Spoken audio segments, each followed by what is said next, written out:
Hakim Saljanovich, sizga tajribangiz mobaynida qanday operatsiyalarni o'tkazish maroqli? Zo'r savol bo'ldi.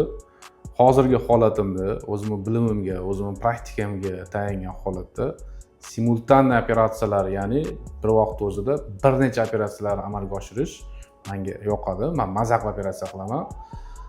Masalan, bitta kasal kelsa, masalan, gravitatsion ptoz bilan keldi, faqatgina chakka sohasini ko'tarmoqchi, masalan. Bu operatsiyani amalga oshirish menga qiyin emas.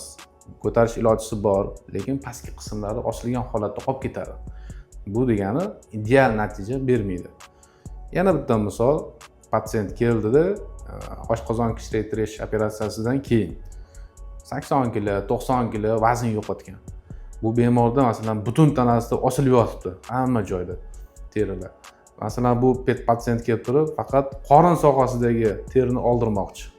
Bu operatsiyani ham amalga oshirish juda ham oson, masalan abdominoplastika, lekin ideal natija bermaydi. Bu bemorda asosan simultan operatsiya qilinishi kerak. Bu tarsoplastika, brachioplastika, abdominopastikalar bilan kerak bo'lsa podtяжка грудиlarni qo'shish kerak. O'shanda ideal natija beradi.